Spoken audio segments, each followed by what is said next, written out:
York need the grid. Yeah, because the rain washed out the dust. So I think that's what I learned from my dad. A little bit of fresh grit is better than a pot of grit for a long time. Small detail there.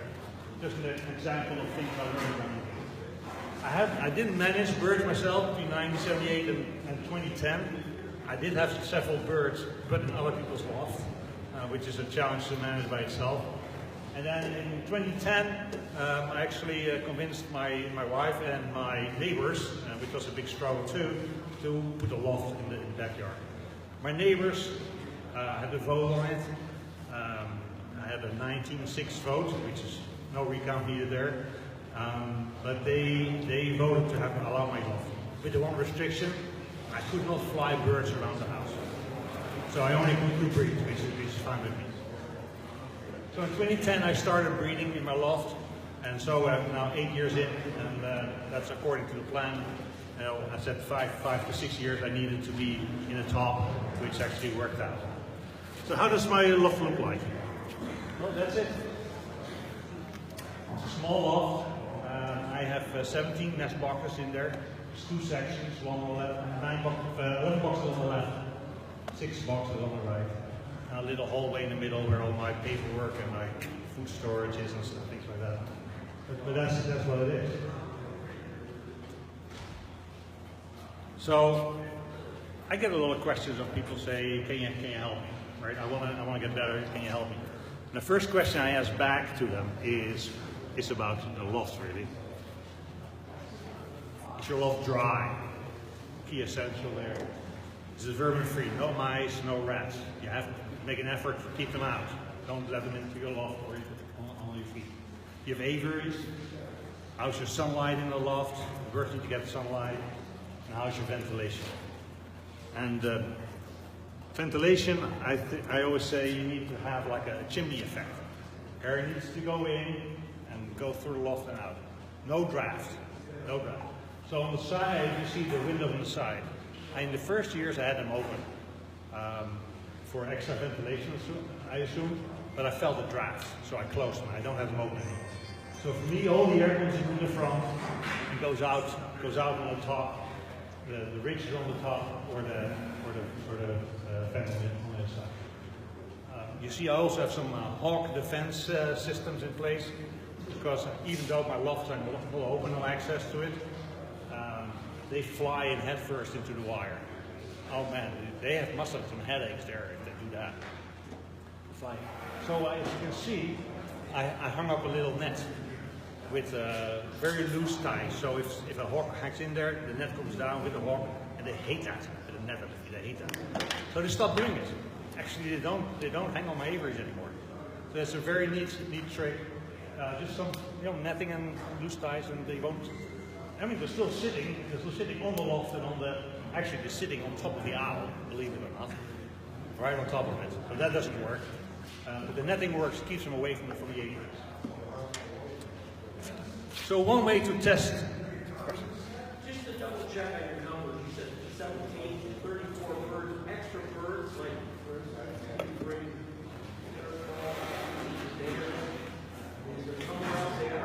I have no extra space. I do not breed for sale. I do not breed for stock. I don't have the space. Everything I breed goes to the races. And then when birds come back from the races, I have a few more in there because they're separated, right? So the hens are on that side, the cocks are on that side. So I can have a few more. So at the moment I have, I think 20 and 22 in the loft. And there's 4 here. I mean, I was asked to bring 6. I don't have to, right? And I don't bring birds that I don't like. If I don't like a bird, it goes nowhere. So, thank you very much. Thanks for the question. So, back to ventilation. Just for reference, what are the dimensions? I think it's 16 and 10. 16 and 10. And the inside is high is 7. So before the roof starts.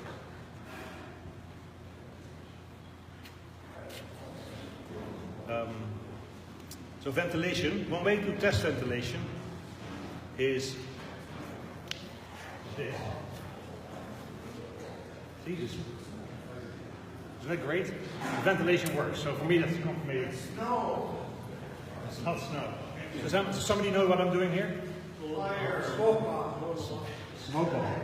It's a smoke bomb. So I close the aviary with just with a plastic bag, just to keep the birds inside.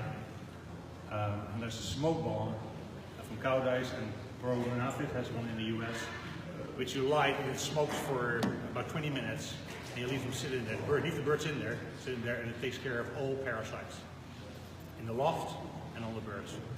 Also, respiratory-wise, it's really great. So I do that maybe once a year, if needed twice, but maybe mostly once a year to do that. So test my ventilation, that works, and it cleans up for parasites in the loft.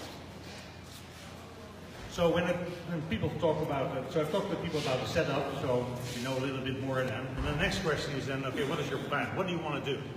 Because I can talk a lot about stuff, but if you don't know what you're doing, then you can talk forever and nothing happens.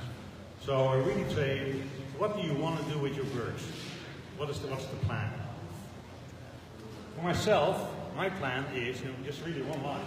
I want to produce young birds for one-off races that can win a 300-mile plus race and don't lose too much time on a shorter distance, so that they're still in there for the average speed of ace champion birds.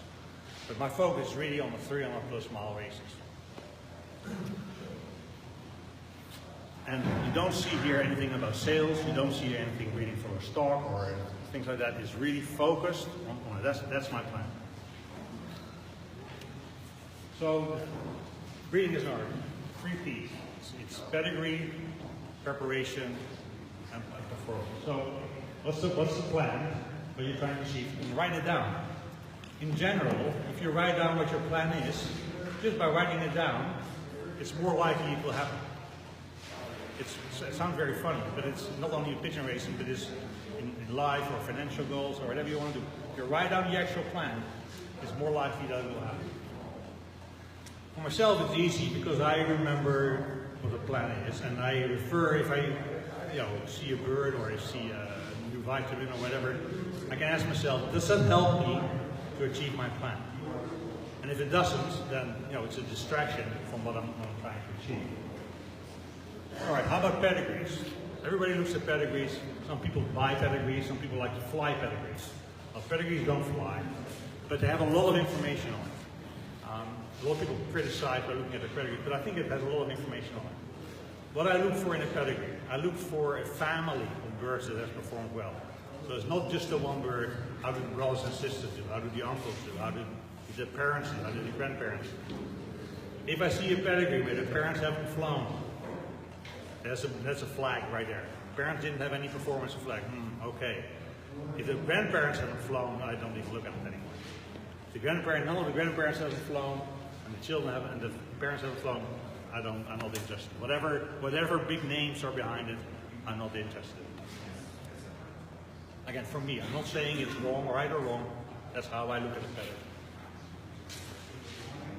So not only does the family do well itself, how do the family does in other lofts? Sometimes it's the manager of the birds is so good he can make anything fly, right?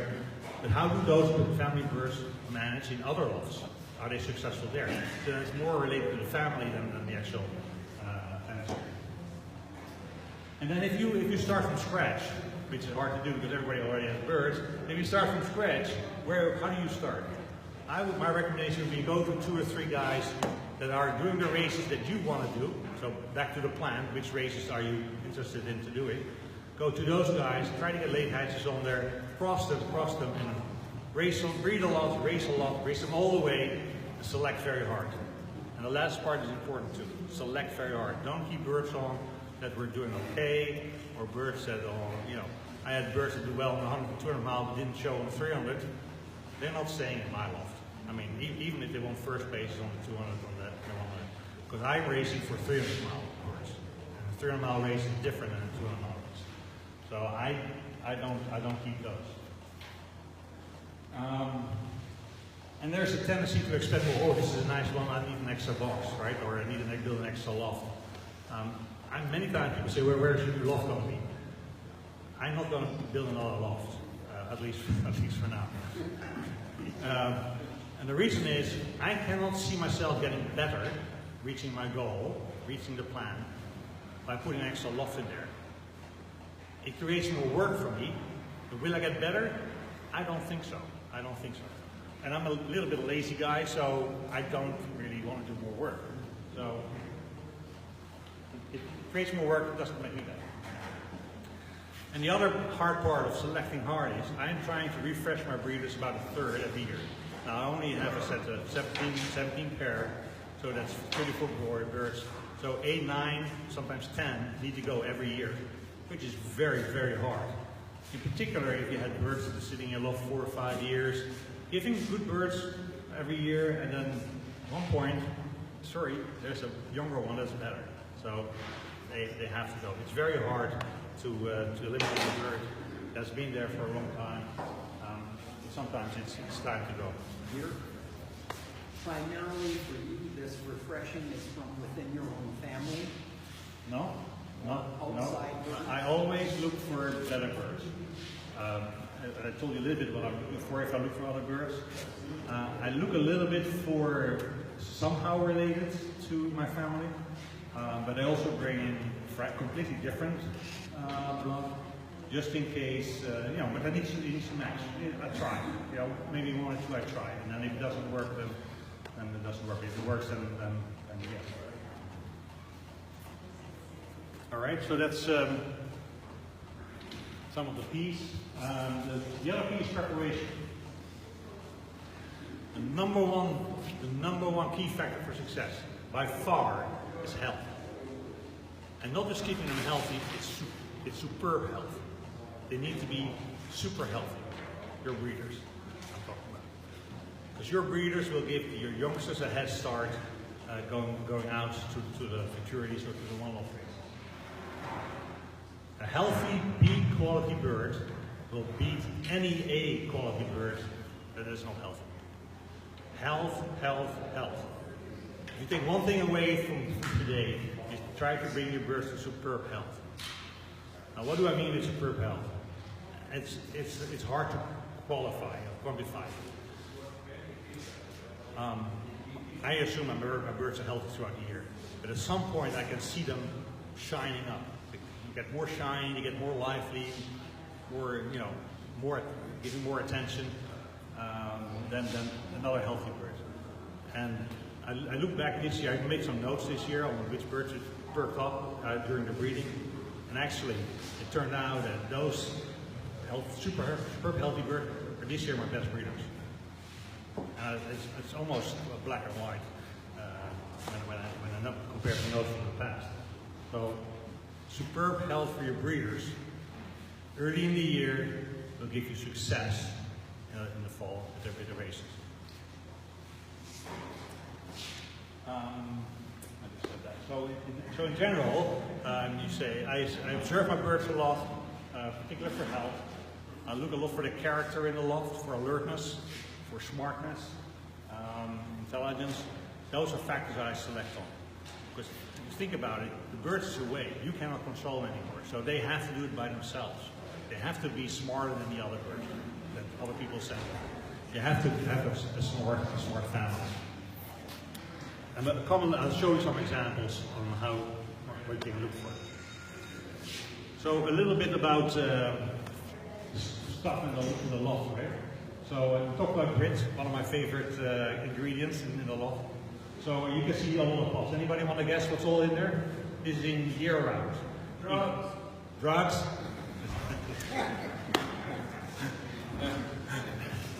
There's no drugs in there. Well, I'll label them. So you see there's grit on the top on that side. Grit and that stone in there. There's a white pig stone. I think there's some there from Lag as well. Red pig stone, salt. So how many people have salt in the loft? Not many. Think about it. There's a good reason for salt. They eat it.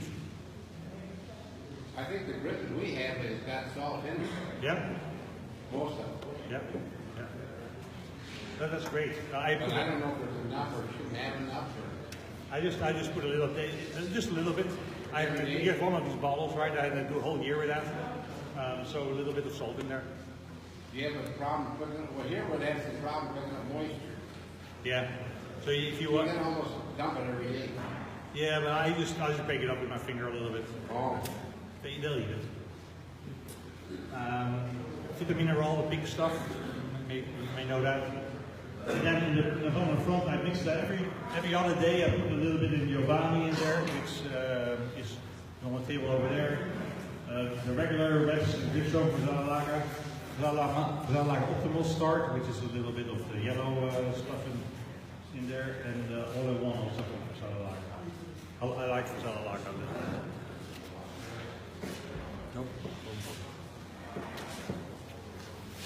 And then preparation. Your breeding, my breeding year for 2019 already started. It started in July, when I separated the birds. That's where your breeding season starts. Get them through the wall, to the mold, nicely.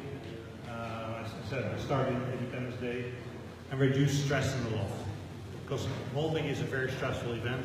So the birds that I know are going to go are gone before they're out of the mold. So they're going out. And try to reduce stuff. Keep your birds free from parasites, internal and external parasites. I sometimes get a bird back from a Loft Race, and I open the wing and I see all the fleas in there. So, oh my gosh. You know, what did the handler do? But also from friends who I think that they took care of when they get birds from them back and see their, you know, there's those lice on there, then hey, come on. So I think it reduces the stress on the bird if there's no parasites. So internal and external, try to keep them free. In my loft, nothing moves apart from the birds. There's no insect, there's no parasites. And I use for cleaning, I use Vertical S. I don't know if everybody uses that. It kills everything, like parasite-wise. So try to keep your loft as clean as possible regarding parasites. Make sure your birds have ample access to vitamins and grits. We talked about that. And I'll give them a bath. I try to give them a bath every week. Sometimes I skip a week, but every week I try to give them a bath. That's good for the birds. I used in the past bath salts. I stopped doing that. And nowadays use routine borax. That's like a washing detergent. Man, that works. It kills all the parasites. You get nice soft feathers from that. So that's a really nice product to use, or the commercial product Pigeon bath, which is a nice organic bath as well. And observe. I look at a lot of the birds. I just watch them. You see in your neighbor out there, when you use bath water, 2014 water, it kills the grass. Kills the rats? Grass. Grass. Grass. There's no grass under the aviary. No, I say. Nothing grows there. That's good. Good observation. Good observation. So observation, observe and treat only when needed. You know, don't treat anything blind. So here are sorry, go ahead.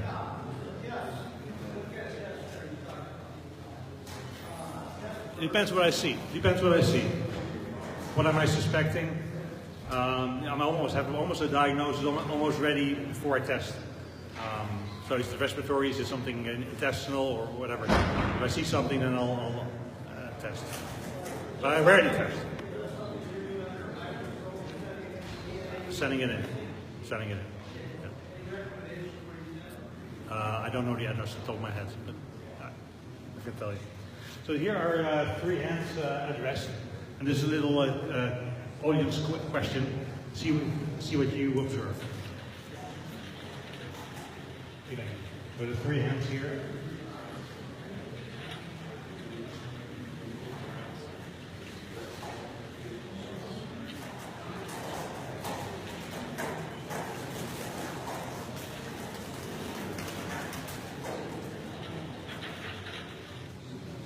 Any observations?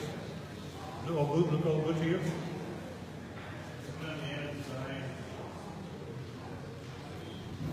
Scratching it. So all 3 are smacking a little bit. Right, which is okay, if particularly after a meal, that's okay. But if they're not at a meal, then you want to keep an eye on it. It could be dry air, or it could be something respiratory.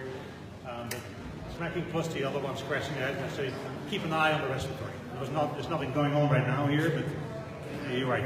keep an eye. So in my observations, I'll just keep in my hands. I keep now from here on. I can say, oh, keep an eye. Is there something going on respiratory-wise? The other part of preparations, I think is important, is vaccination. They all get a PMV vaccination in the fall. Everybody in the fall gets a vaccination in October, November time.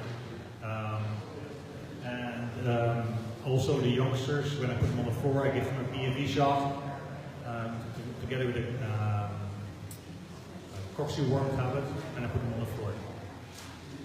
So for the breeders, October, November, I give them a PMV shot. I always treat them with 10 days for paratyphoid. And last year I vaccinated them, and this year I think I'm not going to do that. So I probably do that once every other year, that I vaccinate them for paratyphoid. I try to complete any medication or vaccination at least 4 weeks, probably rather than 6 weeks or 8 weeks before I put the birds together. To make sure that that doesn't interfere with anything that's going on during the breeding. So make sure your breeders are ready at the time you're going to put them together. There's no things playing in the background.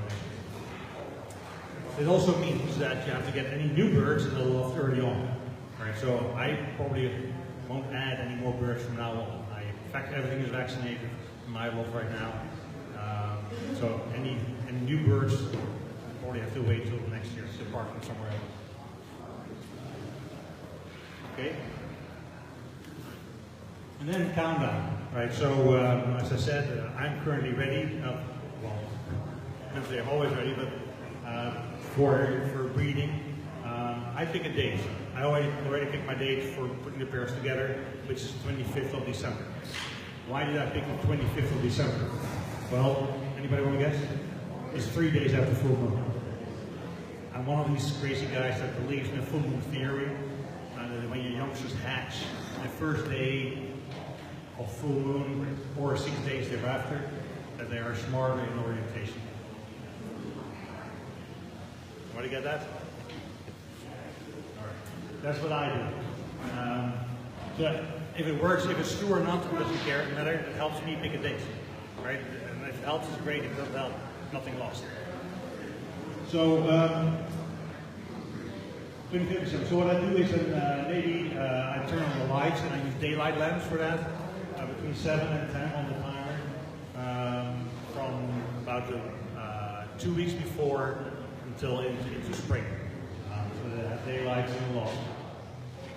Then 10 days and 3 days before putting it together, I give them vitamin E to spike up the sexual drive a little bit and fertility. With vitamin E in the water. And a week before, I also add in from a little bottle called breeding preparation, which is iodine-based liquid, which prevents death in the eggs. So I used to do that. I don't know if it really helps or not, but I don't let any young birds dying in the egg, so I keep doing it.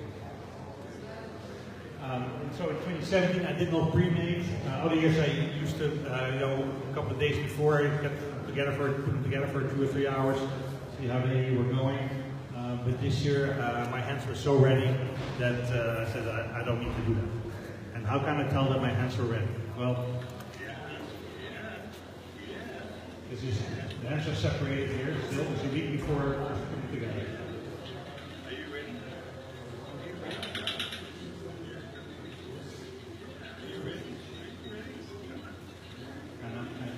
What you hear is that the mass is ready. So that's one hand, and then here's my other hand here.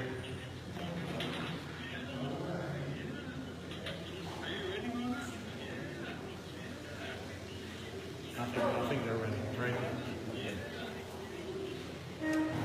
All right. And then for observation, when they go in the bath. I think that's a key point for observing your birds. If a bird doesn't go into a bath, doesn't want to go into a bath, there's something wrong with the birds. Birds like to take a bath. If they're not taking a bath, there's a health issue. So keep an eye on that bird that doesn't go into a bath. They are so. If I walk in with you can see it, the tub. I walk in the tub, and they're jumping in the tub before there's any water or any stuff in there. They really want to go to that. Look for needs. I have 2 birds that tell me when they need fresh grits. They actually stand in front of the grits tray and look at me and say, "Hey, put some in there." So the birds, if you observe them, they will tell you what they need. And then I also look for smartness and behaviors, and I'll show you in a few slides. I'll show you what I look for. And then also, if you cannot see, listen. Right? So I sometimes go out in the dark to my loft and I just listen. And what I'm listening for are 2 things. Are they dancing? There's no party after dark, right? Are they dancing? Which means are there the red lice eating at the feet? So if that's the case, you have to make sure that the perches are being disinfected, because the lice are hiding in the seams of your wooden perches. So are they dancing and are they sneezing? Which is related back to your health, and your respiratory. Are they sneezing at night? So what kind of sneezes are you allowed to have? It's 1 sneeze per 100 birds per 5 minutes. That's okay.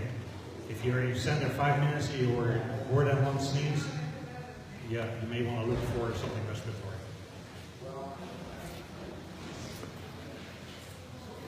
Talk a little bit about stress reduction. Overcrowding is a reason for stress reduction, so make sure that there are not too many birds in the loft. I know we all like to keep a lot of birds, but it's not helping them in health or in your breeding efforts. So keep your numbers down. Keep your numbers down. If you know the birds are going to stay, don't let them stay for long. Just get them out. Parasites, talk about internal and external parasites, reduce that as much as you can. Keep an eye on diseases, that's a stress factor. Molting and breeding, racing, if you do that, I don't race from my loft. If you race, that's a stress factor. And the stress fencer. I mean, the birds can sense when you're stressed. When you're in a hurry or when you're stressed, they can sense it. So, take it easy in your loft. They can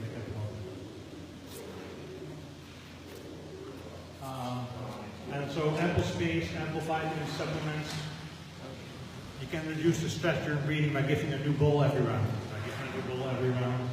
I'll show you another picture. It maintains bird health. Here's one thing that I started doing 3 years ago. Kale. Kale is full of vitamins and minerals. It's so good for the birds. They'll love it. Just go to the supermarket, get some kale, throw it in your aviary or wherever you want. They eat it within hours. It's just a chunk of. They'll love it. It's good for your birds and your friends. Kale. Here you can see a little bit of the setup. This is a handler that is fast rising superstar. I love honeybee. I think that Joe, I don't know where you're sitting, Joe, but you got one of those 2 young birds there. And you can see the first round there in the bowl that's wrapped in paper. Yeah. One of the 2 is yours. The bowl wrapped in paper, and then the second round is going to be upstairs, as I call it. A little wooden set in where the bowl's in there, so the older youngsters don't mess with the hen sitting on the eggs in the second round. So to keep them separated, it reduces the stress in the nest box. Here's a little live.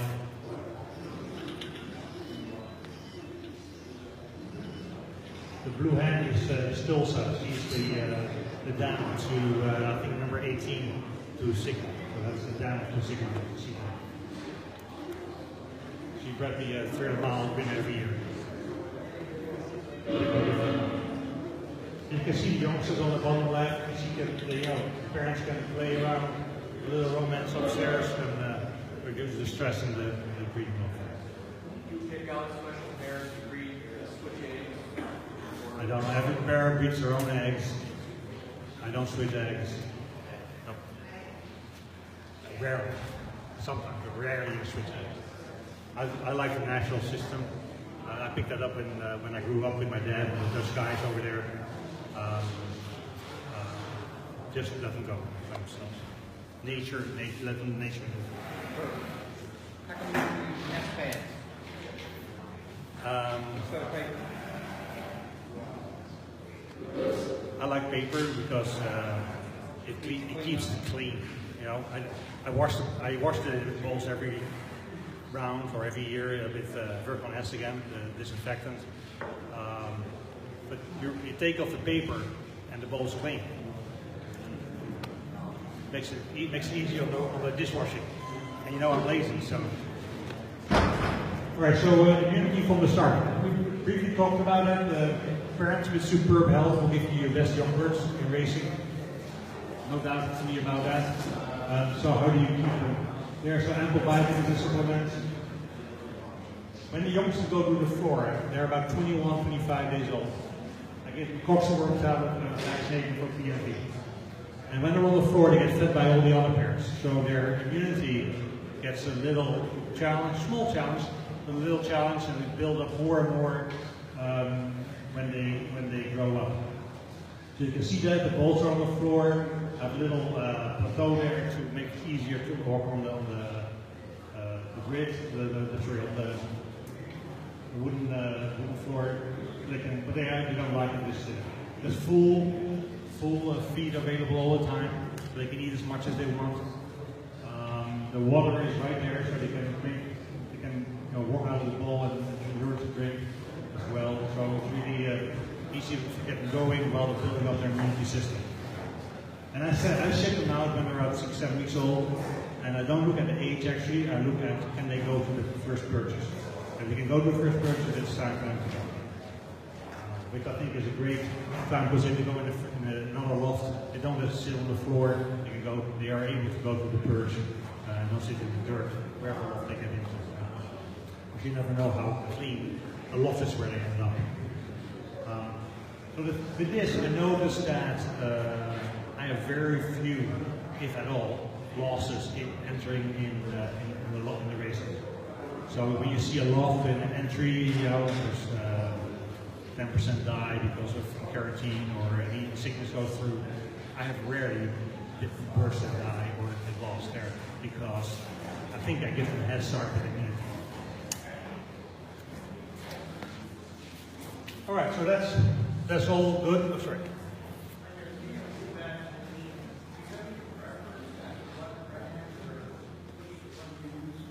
I don't think there's much choice anymore, is there, in the PMV brand? There's not much choice in the different vaccines in the US. I usually combine the white oily stuff. You can't get it anymore. So I now have a watery, I had on the previous slide, I had the brand on there, I can't remember what it is. I also know that Dr. K, because Meertnik has a new vaccine out there. It's water-based. I haven't tried it yet because I'm still running out of my other supplies before I get to that. So I probably will use, if not this year, next year for sure, and Dr. K's, KM, whatever it is. Because Meertnik's vaccine. And the Siegel has that and everybody else. Yeah. Yeah. Yeah.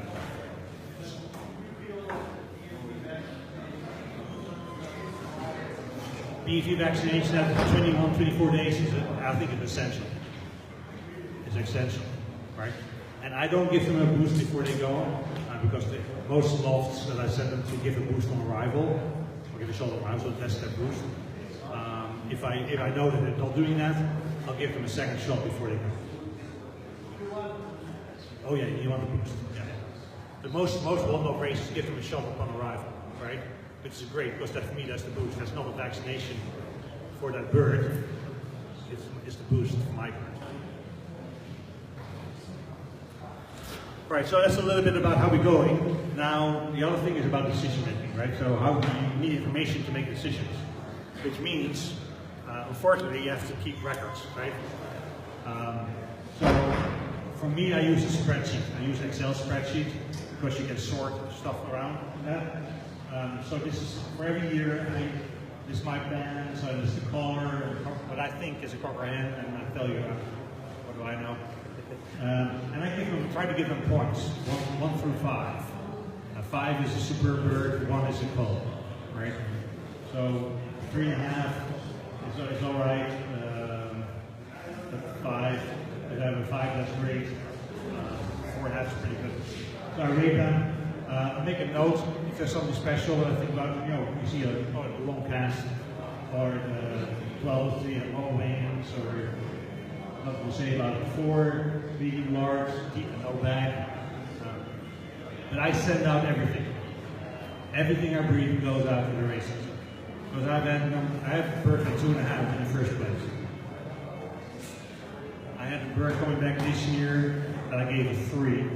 She was 3 times on the first drop, about 4 races. What do I know? When she came back, oh gosh, I have a great racer here, but there's nothing in the head. Absolutely nothing. If you wouldn't know which one to color. But you know, now I don't know what to do with her. But keeping a record, you can sort on that number, you can sort on parents or offspring, you can sort on the race, etc. I have a few examples of that. So the top section is from one pair. I get bullet pair 12. So you can see the back numbers, you can see the races they went to, and I give a color code. So red is no good. Green is okay. Red is no good. Green is good. 9 is okay. Not perfect. So that's how I do it. So for pair 12, I had 1 year and 2, 4, 6, 7 youngsters out of it. They all score red.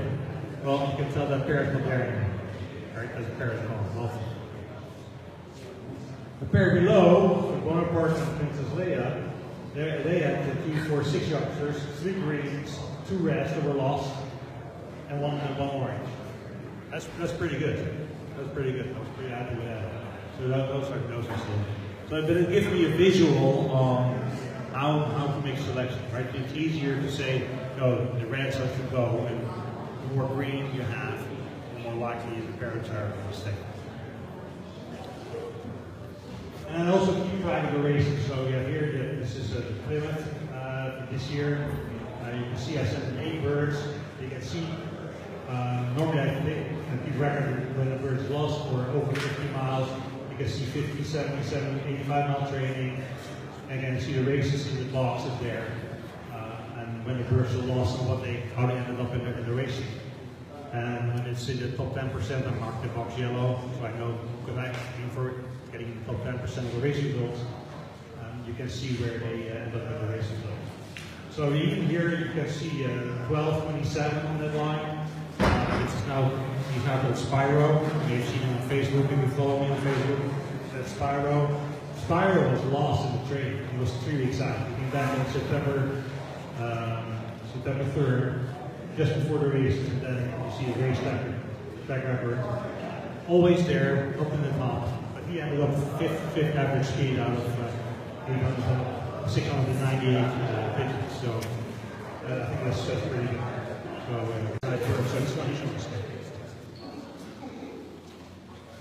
So how to find the right birds, right? How do you find the right birds for the right for your plan? So keep looking for birds that fit your plan and fit how you manage your birds. If you're a big heart trainer, find birds that like training. If you're not a trainer, then find a family that doesn't need to train. Create an optimal environment in your breeding loft. I already talked about that. And I said, at first I said, cross good by good and good. But I crossed that out. You have to cross best by best.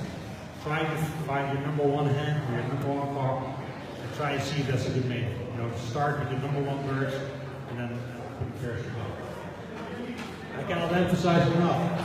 Breed them all, race them all, everything. Race them all the way, don't be no mercy. You go through the races, that's what you have them for. And race and then select them hard.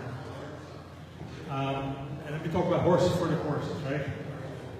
One Loft Racing, the future races, the birds, they have to motivate themselves. They are on their own. The loft manager will not do that for you. They have to do it by themselves. And that's a different kind of bird than a bird that is well And the fence here is motivating their racing. A different kind of bird. And as a breeder, you can give the youngsters a head start. We talked about the immune system. We talked about how you keep record. You have to keep record, and then you can select your pairs. So here's a bird lesson. We talked about watching behavior in the loft. Here's something that I like. I really love to see this.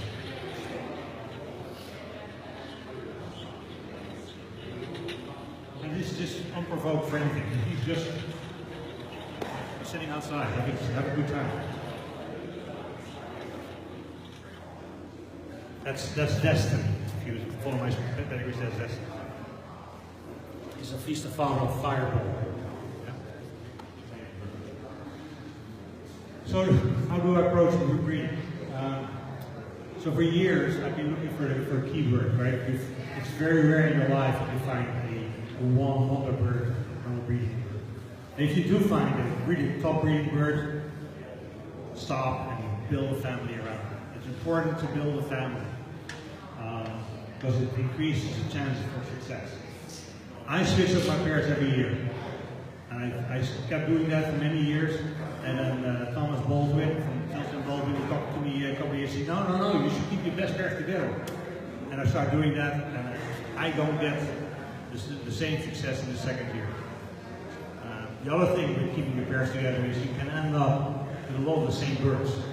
And if you have a small loft like I have, it limits my opportunities to breed, because I can't breed brothers and sisters together. I don't do that. So I mix up pairs every year, with one or two exceptions, but all the pairs are taste. On average, 1 in 10 youngsters is good, 1 in 100 is super. I'm leaning now more towards, I think 2 out of 10 is good. I'm getting my number is 1.8 last year.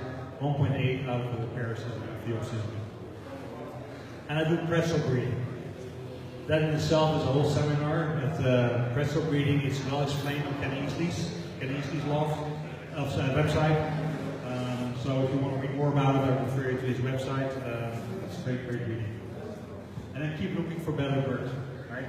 Always have my eye out for better birds. To fit my family, fit my program. To reach my plan. To reach the plan I'm going for. And I can't say it enough. Breed a lot, race them all the way, and select them hard. So what family did I end up with? I ended up with birds from Yellow years, and they made a difference for me. I'll tell you the story. I have 4 birds for him directly, only 4. The King of Canada, of which there's a youngster in cage 5, I think. He's 10 years old. Joliel is a hen from Yellow, Raoul Yellow, and Tulsa. Those are the 4 hens that I have from Yellow, and they are the foundation for me. So how did what happen to me? So I had the King of Canada, bought him in 2013 in Florida auction. He was doing good, and I called Yella. I said, Yella, the bird is good, but I can't get out what's in it. I can't get it out of it. So send me a hand. Send me a good hand that can breed me a 300-mile winner that fits my plan. So he offered me a hand, I bought it. I said, well, no, I want to cock with it too. So he sent me over Jodiel and Blauw together. They arrived in February. I already was breeding, right? So it's too late to weave them in. So I said, well, you guys play together this year, next year you're going to cross it. So they were together in the box, and he's the guy is 3 times Queen L. Jodiel is a granddaughter of Queen L. So the youngster will be 4 times Queen L, which I thought was way too much together, way too close. So in the first year that they did again, 2014, they bred the 3 famous sisters. And you will see that on the website many times. The 3 sisters are IQ, Gigi, and Little Blue. IQ was in my loft. She went to the Mercedes Classic, and she came back wounded. She was 2 times the first off and came back wounded. So she came back home. And she bred, for me, she bred a car called GQ, who was first place in the Breeders' Fall Festival. Gigi I gave to my friend from Canada, Bill Wyman. He bred in the first year of the Gigi, he bred Super 77, which is probably the best young bird that's here in Canada. And he gave me the nestmate, which I raced in Route 66, 350 mile. He was on the first drop on the 350 mile race there. So those two yolks in there. And then John Gutierrez, he bought an Pigeon, a Little Blue, which is a nest mate from DG. And in the first year, he bred 3 money winners with 2 different dogs on there. And actually, Little Blue is this year down the 3rd AUA convention race for John Gutierrez. So those 3 sisters in the first year, 2015, all 3 bred money winners. Whoa, right? And then in the February 2016, because in 2015, the King of Canada and Jody L were together, which was the plan, right? And they bred King of Blues, who turned up in South Africa in the dark. At the end of the day, 43-day birds, the end of the 41st. And I was watching it on the big screen. I watched South Africa race on the big screen. There was thunder and lightning. It was dark, and he still came in. So very characterful bird. So I had the 3 sisters that King of Blues. Oh my gosh, that's all Jody L. That's the benefit of breeding, splitting up pairs as well. You can tell he's a cock or in the head. It's a good pair, right? It's a cock and a head or a person, just together. So this was a clear sign Jody L was there. So at the end of 2015-16, I said, this is one of these 1 out of 100 or 1 out of 1,000 hens you get in your lifetime. I have to go all in on Jody L. So all the kids I had from her, all the grandkids I had from her, they were going nowhere. They're all in the breeding off that year, 16. And well, all of them keep breeding money winners.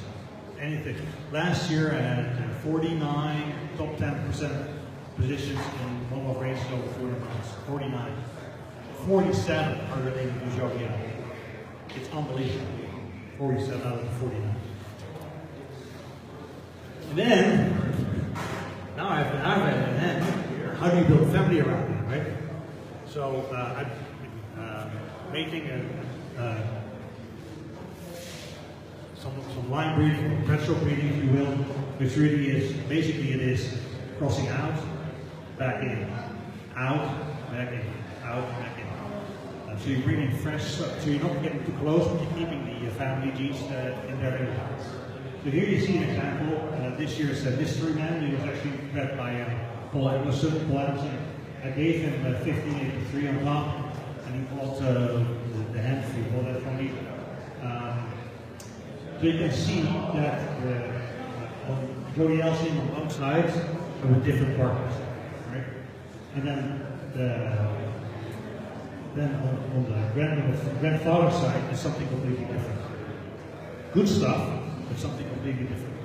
Just out and in, out and in, out and in. So that's an example. Here's another example around the King of Canada. So this bird, this actually the same Pedigrees 1209, which is again good cage 5. King of Canada is in there twice, so he's against his granddaughter, but with something else in there, also the yellow. So this one is 1, 2, 3 times, 3 times screen on. So the line breeding there. I just want to show you the video of the King of Canada. It's absolutely beautiful dog. Bird, very nice to have in the loft too. He's 10 years old. And he has this royal thing around him. He's called the King of Canada. I live in Canada Square. His brother is called the King of Belgium. He won 2 national races in Belgium. So that's why I call him King of Canada. His brother's the King of Belgium, or the King of Canada.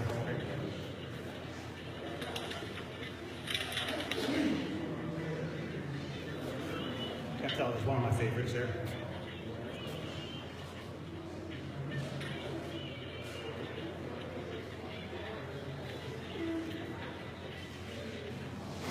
Then an example on how I breed Jody L, right? So this year she was with their great grandson, and you can see that she's just with great. You also can see that from mother from there's something completely different.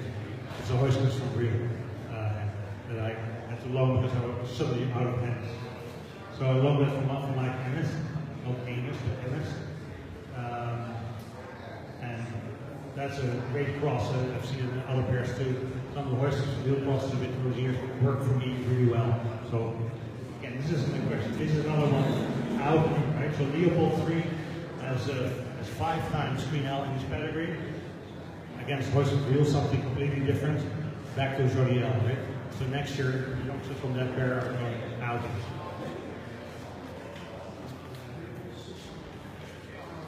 And then horses for the courses. How do I select for the races? Which races to go to? All right.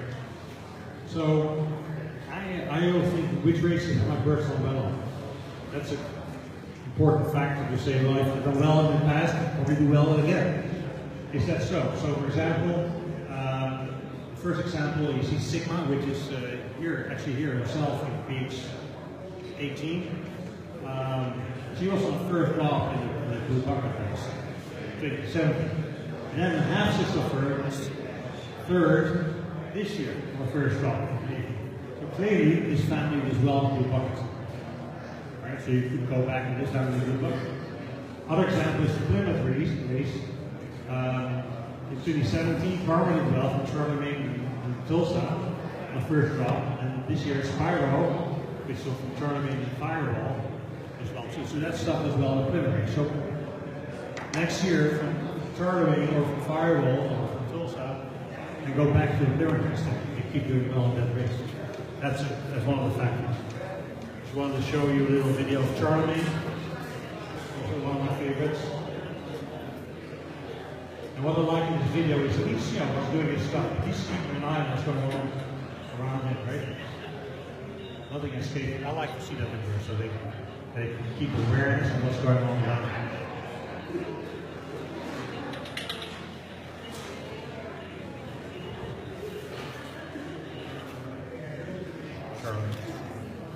All right, other racing.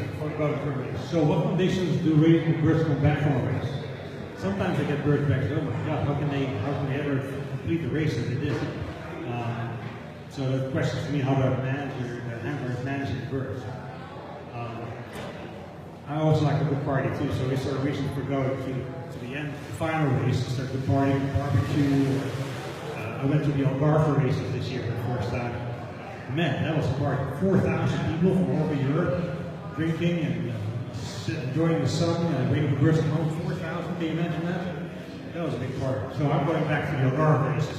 My birds didn't come home, so I have to get better birds there. But the party was good. I always stay away from races that are set up in the first year. You know, if they want us to try and get going, do it with somebody else. Most races run into problems in the first year or in the second year. Once I sorted it out, then I'll go. I'll stay away from it. I rarely see a race doing well without problems in the first year. And how did the race itself perform? I mean, there's enough statistics around these days. Joe Melka's doing his thing on ORStats.com.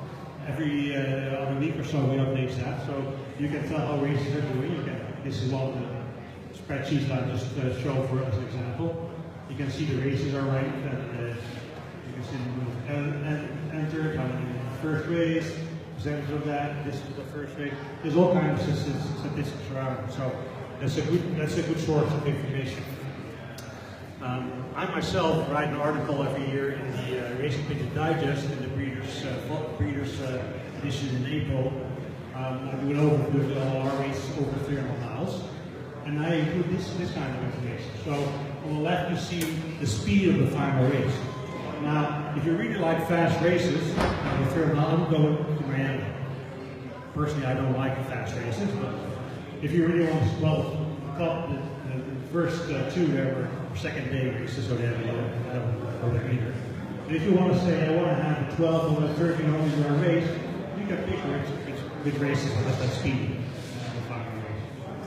And on the right hand side, you can see all the very information on the race, the distance, the race, how many birds are in there, who won the first place, so you can tell which birds, which family birds made well there, and then the speed as well. So there's all kinds of information there. So there is information available to you about races, how they do. Well, in 2018, I had 80 pair. I did find an extra box. it is removed again because it gave too much stress in the loft. Got back to 70 boxes. I raised 106 young birds. I sent them to a few futurities, IF, Convention, the Albury. That's Lindbergh's. Yeah, and the reason why I did that is there were two races with one band, with one bird, so I like that. And they got me in Vegas. I said, how do I do that? And there's a local club, Westchester Super Band, and there's not a local futurity out there anymore. But these are the lot of races I entered this year, see on the right side. There's 2, 4, 6, 8, there's 11 races I entered this year. And my results to October 23rd are listed here. And I have to update it. 10 days ago, I had first I got 1,000 birds in California. 12 days, 900 birds the week after that. Today, I had 200 first drop in Arizona. So I need to update stuff. But it gives you an impression on how I do that. And again, this comes from my spreadsheet of keeping records. You can make those listings for yourself. And then, back to how the birds do it in other lofts. Bottom right corner. New Year's loft at second place in the World Trade Center Memorial with the bird bred from my hands. Paul Anderson bred the second place in the Blue Bucket. Joe Tears from one of the 3 famous sisters. He bred third place in the AU convention. So other people breed well with my birds too. So I want to end with 10 commandments, right? One of my 10 commandments in Loft Racing breeding. Superb health, absolutely number one by far. Reduce your stress, keep your the loft dry and ventilated. Reduce your parasites, or no parasites observed. Observe your birds. You can learn a lot from just by watching your birds. Breed a lot, race them all the way, select hard. Read and listen. There's a lot of guys out there that make your own plan. It's very hard to get distracted, very easy to get distracted. But make your own plan. Always keep looking for better birds, but make sure they fit in your plan, in your management, your style. Again, in your plan. Create a family around your birds that you set yourself for a longer term success, not just for 1 or 2 years. And last but not least, have fun. That's what it's all about, right? You want to have some fun with the pictures. So with that, are there any questions? I'm happy to take them here now or later. Yeah. Don't you feel that this is killing the sport, the one-off races? Absolutely not. Tell me why. I don't see any of these birds going 600 miles for you. In a one-off race, do you see that? Yes or no? If there were no one-off races, I wouldn't be able to do the sport. I want to see these birds go 600 miles. You never will. That's your plan. That's your plan. That's not my plan. If you want to do that, go ahead. If you want, it's not my plan. With your record keeping in that, even with your where does age come in? Yeah, age. So then it's probably number 11. Keep your breeders young. Keep your breeders young. My oldest bird is 10 years old, King of Kenneth. He probably won't be moving. I like that bird so much, he'll probably die in the loft. But that's an exception. So this year I removed a 2013 crop bird. He can be a lot of good birds. But he's 6 years old next year. I have a younger ones that are potentially better. So it's time for him to go. So most of our breeders are I would say 70% is 2 or 3 years. And again, I turn them over 1/3 every year.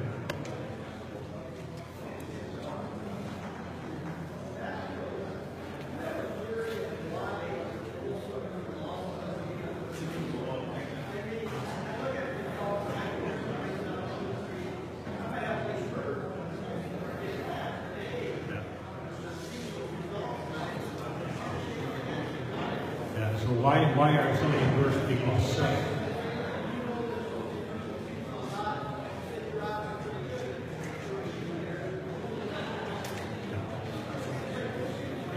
I don't think that. So the question is why are there so many losses in young bird racing?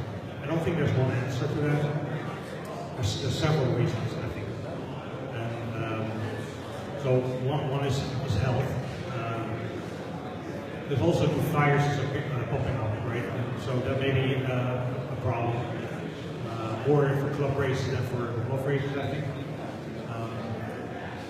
There's also this thing about the radio waves in the air with cell phones. There's a newspaper article in the Netherlands last week about an experiment with 5G telecommunication. They found hundreds of dead birds, or pigeons, just hundreds of dead birds in the area. So I think that's a reason there. Then you have the individual loft management that doesn't help. Some bad decisions about releasing birds. We had a runoff race last week that released a 350-mile race at 10 o'clock in the morning, which is a little late, and there were no neighbors, right? So all those things help or don't help birds control. The other thing I noticed on the example you gave, you had that early, immediate, and late red bird that all did well. Do you notice any correlation to that? No hard correlation. So the question is, do you see a difference in the age of the birds, how they do well in the races? It also depends on how the loft manager is managing the birds. Sometimes you have birds coming in and they sit, and all the birds come in and then they start training and racing. Then the older ones sit there getting stupid. I think sit there getting stupid, right? So for such a race, you may want to send them a little bit later, so when they arrive, they get going right away. So those are the young ones. But if they start training and racing right from the get-go, tossing them and even when the younger ones sit them in, and then it doesn't matter. I cannot really find a correlation between the rounds. In general, I think I breed the better ones in March.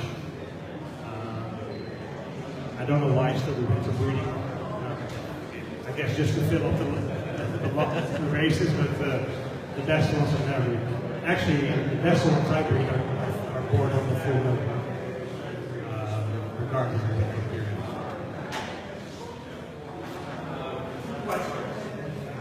How old was Jolie Bell before you decided you were going to make that bird as an egg breeder? And secondly,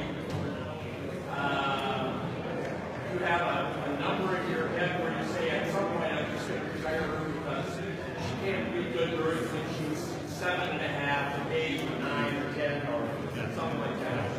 The question is how old was Jolie Bell when I made the decision to go full in on her. So she's in 2013, she came to me in spring of 2014, and I made the decision in middle of 2015. So that's 2 years. But when I retire her, probably never. The downside that she misses a few eggs here. So every year she misses a few eggs. I won't get any from her. So I probably will never retire her. As long as they will just either race well or our youngest today was on the third crop in Arizona. So that's good, right? So next year she's that big. So she probably one of the hens that probably will die on all as an exception. All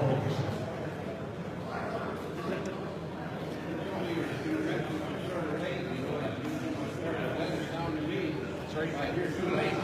I'm too lazy? No, I don't think so. Oh, you You're don't? trying to say you are, but I thought I consider myself quite busy all the time. What you got here, you ain't spending too much extra. Well, so the question is, are you really lazy? Yeah, you got too much. If I can do it the easy way, I will do it the easy way. Yeah, my wife is always on my tail. I can You're right. You ain't the house. But I think if you look at my loft setup, You saw the grades on the floor, you see the boxes and everything go through. You don't have to clean it all, right? I got about the same situation. I scrape every day. Yeah.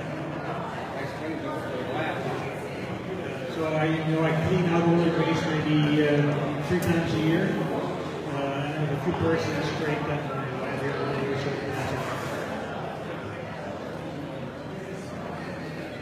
Any other questions? Otherwise, all right, we're done. Well, thank you very much for your attention again. Ted, thank you for having me here. It was a pleasure to do that.